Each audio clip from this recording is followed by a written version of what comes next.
رمضان رمضان یوں قائم ہے رمضان. اعوذ باللہ من الشیطان اللعین الرجیم. بسم اللہ الرحمن الرحیم.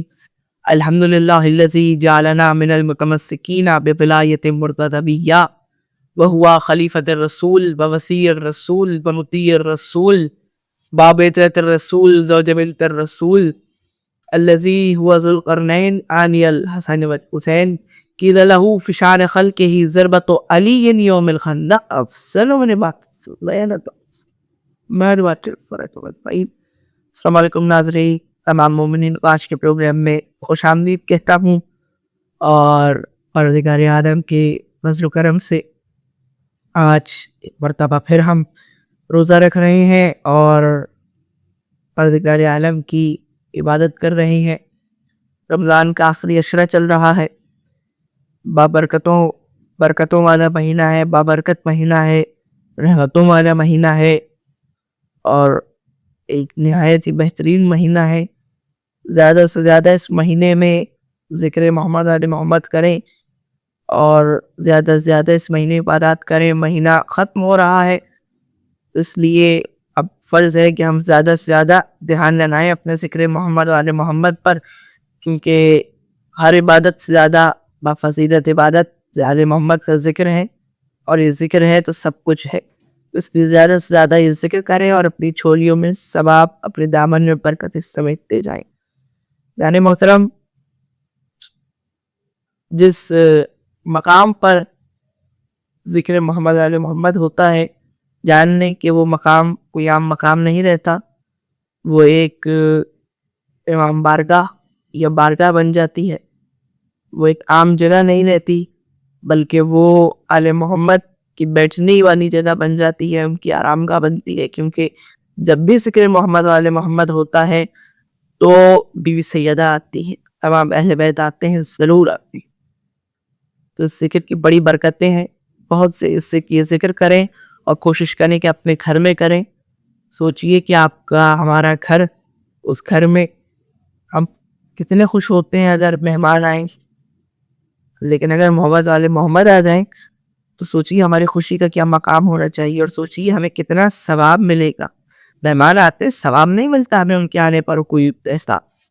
مہمان آئے اور اس مہمان نوازی کیوں کی، لیکن اگر آل محمد آ جاتے کسی گھر میں، سوچیے کتنا مقام ہے آپ کا کہ آپ ان کے، وہ آپ کے مہمان ہیں، آپ ان کے میزبان ہیں. جی ہاں، سوچیے کیا فضیلت آپ کو ملے گی، کیا مقام آپ کو ملے گا، کتنی برکتیں آپ کی دامن میں آ جائیں گی.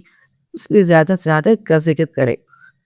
خدانے محترم، قرآن میں خدا فرماتا ہے کہ میرے حبیب، ہم نے چاہا کہ ہم پہچانے جائیں تو ہم نے آپ کو خلق کیا. پروردگار یہ نہیں کہہ رہا کہ ہم نے چاہا کہ آپ پہچانے جائیں تو ہم نے آپ کو خلق کیا. پروردگار کہہ رہا ہے کہ ہم نے چاہا کہ ہم پہچانے جائیں تو ہم نے آپ کو خلق کیا. پروردگار یہاں نبی کی فضیلت بیان کر رہا ہے، اپنی نہیں. پروردگار یہاں یہ کہہ رہا ہے کہ میرے حبیب، ہم نے چاہا کہ ہم پہچانے جائیں تو ہم نے آپ کو خلق کیا. یعنی جو پروردگار عالم کے پہچانے جانے کی وجہ بنے اسے محمد کہتے. وہ ہے محمد کہ جو پروردگار عالم کے پہچانے جانے کی وجہ بن جائے، وہ ہے نبی کریم. اور یہاں پروردگار عالم واضح کر رہا ہے کہ اگر میں پہچانا گیا ہوں، اگر کوئی مجھے سجدہ کرتا ہے، کوئی میری عبادت کرتا ہے، تو اس کی وجہ صرف محمد ہے. جی ہاں، ہم بڑھتے ہیں حکایت کی طرف. روز ہم آپ کو ایک حکایت سناتے ہیں، ہم آپ کو ایک اور سنائیں گے. تخلیق آدم کا قصہ. جناب آدم کی تخلیق کا وقت ہے.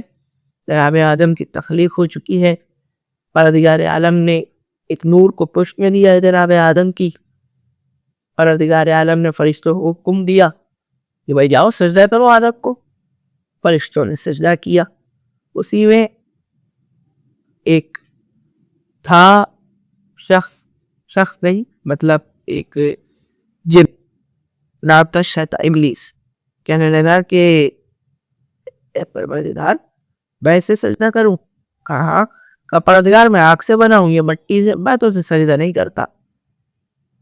کہا کہ سجدہ نہیں کرتا؟ کہا نہیں.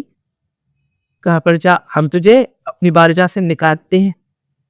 کہا پروردگار ایسے کیسے، میں نے اتنے سال عبادت کی ہے، کئی سال عبادت کرتا رہا ہوں، پروردگار تو مجھے ایسے کیسے نکال سکتا ہے؟ کہا میں تو نہیں جاؤں گا، کہا نہیں اپنے نکالتے.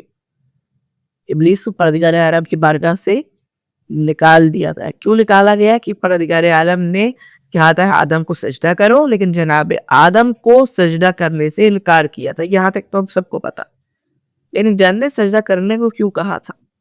پروردگار عالم نے خلقت آدم سے پہلے بھی ایک نور رکھا، اور اس نور کو جناب آدم کو خلق کر کے ان کی پشت میں دیا، کہا کہ اب سجدہ کرو. سجدہ کیا فرشتوں نے. جناب آدم کچھ دنوں بعد پہنچے خدا کے پاس، کہا پروردگار یہ مجھے پشت سے سجدہ کرتے اور یہ تیری مخلوق ہے، مجھے اچھا نہیں لگتا، کچھ ایسا کر کہ پشت سے سجدہ نہ کرے. کہا ٹھیک ہے. پروردگار نے کہا جاؤ عالم، تمہاری پیشانی میں ڈوب دیا، اب آگے سے سجدہ کرتے ہیں. پروردگار عالم کے پاس پھر پہنچ گئے. کہا پروردگار یہ بھی قبول نہیں، یہ تیرے بندے ہیں، میں چاہتا ہوں یہ مجھے پیشانی سے سجدہ نہیں کرے. کہا اب پھر کیا چاہتے ہو؟ کہا پروردگار کچھ ایسا کر دے کہ یہ مجھے پیشانی سے سجدہ کرنا چھوڑ دے، کیونکہ یہ تو اس نور کی زیارت کر لیتے ہیں جو تو نے مجھے دیا ہے، لیکن میری بدقسمتی ہے کہ میں اس کی زیارت نہیں کر پاتا. پروردگار کوئی ایسی سہولت فراہم کرتے کہ میں بھی اس کی زیارت کر سکوں. پروردگار نے کہا اب ہاتھ بڑھاؤ. جناب آدم نے ہاتھ بڑھایا. پروردگار نے اس نور کو جناب آدم کے ہاتھ میں دیا. پیشانی میں تھا، ایک تھا، ہاتھ میں آیا، 5 انگلیوں میں تقسیم ہوا، پنجتن کا نور بن گیا. کہ نور تھا نور محمد وآل محمد، نور پنجتن، کہ جسے پروردگار عالم نے سجدہ کرنے کے لیے کہا تھا. جناب آدم کو سجدہ کرنے کو نہیں کہا تھا، بلکہ اس نور کو سجدہ کرنے کے لیے کہا تھا پروردگار عالم نے. اور ابلیس نے انکار کیا اس نور کو سجدہ کرنے سے. تو اب یہ پروردگار عالم نے قیامت تک کے لیے پیمانہ قرار دیا، کر دیا، ایک فیصلہ کر دیا کہ جو بھی کو سجدہ کرے گا وہ فرشتہ ہے، اور جو بھی محمد علیہ محمد کو سجدے سے انکار کرے گا وہ ابلیس ہے. اور یہ میرا آپ کا یہ کسی مولانا کا فیصلہ نہیں، یہ فیصلہ پروردگار عالم کا. پروردگار عالم کا فیصلہ پروردگار کا ہوتا ہے، انکار نہیں ہوتا اس فیصلے سے. خیران محترم، یہ تو جناب آدم کا ہم قصہ سنیے. ہم بڑھتے ہیں، حکایت ہو چکی ہے ریسیپی کی طرف. آج ہم آپ کو ریسیپی بتائیں گے چکن افغانی کریمی رول کی. یہ بڑا مزے کا ہوتا ہے، آپ کھا کے دیکھیے گا. ایک ہمارا برانڈ ہے، مجھے نام یاد نہیں آ رہا، ان کا ایک پیزا ہوتا ہے اسی فلیور میں، افغانی ٹکا، اور کافی مزے کا کریمی اور سوسی ہوتا ہے، بس کھاتے ہوئے مزہ آتا ہے. تو اس کا فلیور بھی کافی اچھا ہوتا ہے، اور اس کا فلیور بڑی مزے کا ہوتا ہے، کریمی ہوتا ہے. تو آپ نے ٹرائی کرنا ہے. کیسے بننا ہے؟ آپ نے چکن لینی ہے، آپ نے چکن کو بوائل کرنا ہے، آپ نے اسے ایک بول میں ڈالنا ہے. اس کے اندر آپ نے کیپسیکمس کاٹنی ہے، کیپسیکمس ڈالنی ہے، انینس ڈالنی ہے. اس میں ان دونوں کو ڈالنے کے بعد آپ نے چلی فلیکس ڈالنے ہیں، گارلک پاؤڈر ڈالنا ہے، ریڈ پیپریکا ڈالنی ہے، آپ نے سالٹ ڈالنا ہے، ساتھ میں آپ نے بلیک پیپر ڈالنا ہے. آپ نے اس کے اندر یہ سب ڈال کے مکس کرنا ہے. پھر آپ نے مین انگریڈینٹ ڈالنا ہے، وہ ہے کریم آپ نے اس میں تگا کے کریم ڈالنے ہیں. آپ کریم ڈالنے کے بعد اچھے سے مکس کریں. اس کے اندر آپ کو ایک ملے گی باربیکیو اسپریڈ آتی ہے، مجھے آتا ہے یاد ہے یلس کی، وہ ڈالے، اچھے سے مکس کریں. اس کے اندر آپ چیز ڈالیں، پھر مکس کریں. چیز آپ نے بہت زیادہ ڈالنی ہے. پھر آپ رولز کے لیے ہمارے یہاں باقاعدہ رول اور سموسے کے لیے مانڈے رکھتے ہیں باہر، وہ مانڈا اپنا ہے، مانڈے کے اوپر اسے لگائیں، فلی کریں، اس کے اندر اوپر سے اور چیز ڈالیں، اچھے سے اسے رول کریں، میڈیم فلیم پہ فرائی کریں، اور پھر اسے فرائی کرنے کے بعد تازہ نکال کے کھائے. بڑا مزے کا اور کریمی رچ ٹیسٹ آتا ہے، بڑا مزے کا ٹیسٹ ہوتا ہے. آپ سے کھائے بڑا مزہ آئے گا آپ کو کھانے میں، اور آپ کھائے تو آپ یقیناً دعائیں دیکھیے مجھے. ہم بڑھتے دعا کی طرف. پروردگار عالم ہماری عبادات کو قبول فرما. پروردگار عالم ہمارے گناہ کبیرہ اور صغیرہ کو بخشے. پروردگار عالم تو رحیم ہے، تو کریم ہے، تو بے شک گناہوں کو بخشنے والا ہے. پروردگار ہم سے جتنے گناہ ہوئے ہیں انہیں ختم کر دے، معاف کر دے. پروردگار رمضان کا آخری عشرہ چل رہا ہے، ہمیں زیادہ سے زیادہ ذکر محمد علیہ محمد کرنے کی توفیق عطا فرما. پروردگار ہمیں توفیق دے کہ ہم زیادہ سے زیادہ تیری عبادت کر سکیں. پروردگار عالم ہمیں اپنا ذکر کرنے کی توفیق عطا فرما.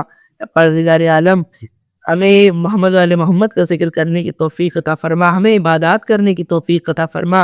اے پروردگار عالم تمام مومنین کی تمام شرعی حاجات کو قبول فکر پریشانیوں کو دور کر دے، جو بے اولاد ہے اولاد عطا فرما، جو بے گھر ہے گھر عطا فرما، جو بے روزگار ہے روزگار عطا فرما، اور جو بے اولاد ہے اولاد نویدہ عطا فرما۔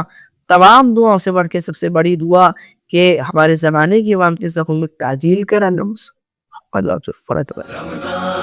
رمضان یوں قائم ہے رمضان، رمضان رمضان یوں قائم ہے۔